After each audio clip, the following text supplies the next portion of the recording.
নিহাল কৰবীৰ কথাৰে দৈত্য কণ্ঠত কৰবী গগৈ আৰু নিহাল গগৈৰ আবৃত্তিত এটি কবিতা।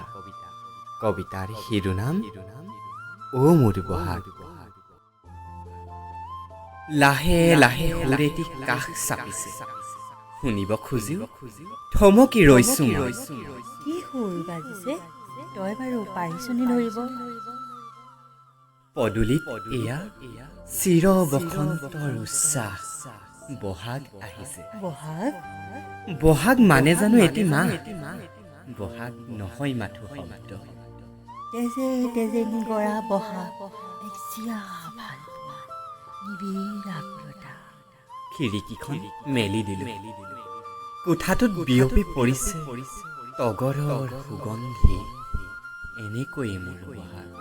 মনবোৰ সুগন্ধিত কৰি তুলিছো, মন আকাশত তোৰ অচিলালৈ জলক মোৰ প্ৰেমৰ জল। কাৰ ঢোলৰ চাপৰত আই বৰঘৰ কপে, কোনে আহি কানে কানে ক'লে আজিও বহাগ আছে। যোৱা বছৰে তই দিয়া গামোচাখনি ঢোলত মেৰিয়াই ললো।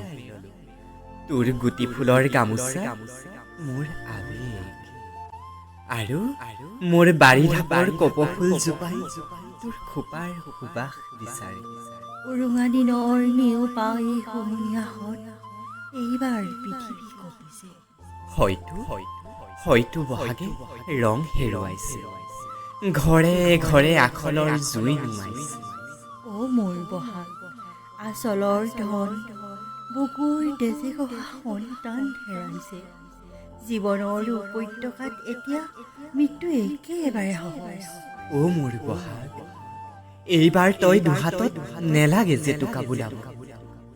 একেবাৰে অহাবেলি আদৰিম তোক, ঢোলে ডগৰে বিহুৱা নাচনীয়ে ঘূৰাই তুলিম তোৰ হেৰুৱা ৰং।